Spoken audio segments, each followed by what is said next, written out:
Welcome back, Kevin's Mobile Repair. A 2015 Jaguar XF. We are doing an alternator.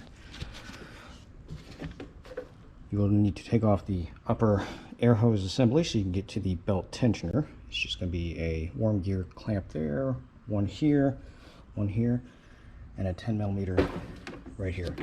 Being able to slide it up and out of the way. The belt tensioner.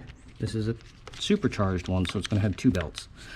First belt here you do not need to take off, although you can if you want to get to the bolt for the top part of the alternator easier. I did not because I was able to get to it. But that is your tensioner right there. It is a 3/8, and I use a 3/8 to 1/2 inch adapter just to give me more tension. So what I did is I took off the belt part to the water pump, move it down to the side, and then I was able to go underneath and get the part for the alternator, which is down there in the passenger side rear corner. And then that way the belt just came off of there. Didn't have to worry about messing with any of the other items. So here's what said alternator looks like. It will be installed like this. The two 13s right here, and then the 13 right here. This is going to be the bitch one that you're going to have a problem with. You can't really see it. I had a setup like this, where it was on a swivel end of an extension, 1/4 inch, and then a 13. You can put a regular 13 here if you want, but I can't find my 13 3/8 for whatever reason. But that's going to be what that bolt is. So if you're looking at it, right here is the supercharger belt tensioner. It's going to be right here, but there's a little notch that if you take that belt off, I believe it's going to go right in front of that bolt, which is going to suck.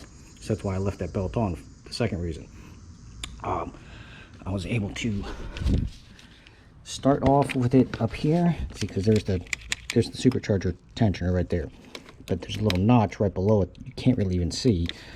I used a 3/8 ratchet to bust it loose, and then go underneath the vehicle, and then was able to use this from underneath and ratchet it loose. So I'll show you everything up here. Alright, so here we got. So here's your two 13s right there. Like I said, that one bolt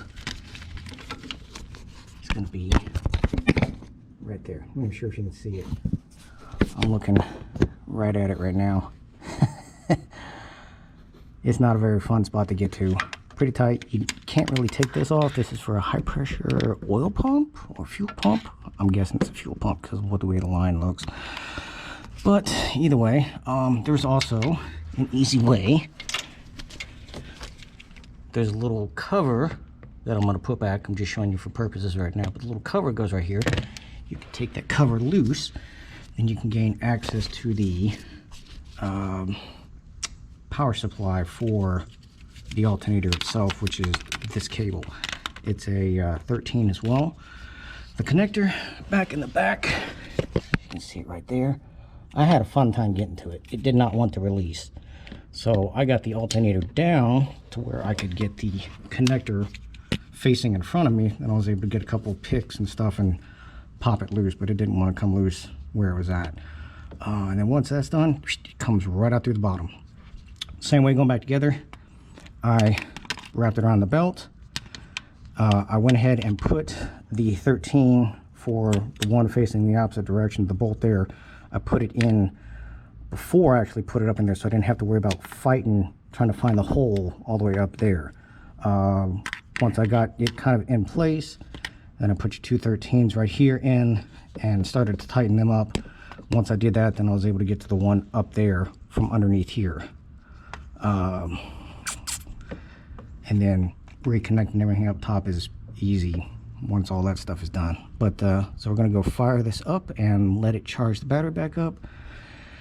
This is a factory battery, 4 years old, so I'm going to suspect that we will need a battery here very shortly. But this is a 2015 Jaguar FX? FJ? Shit, I don't remember. I'll put in a link.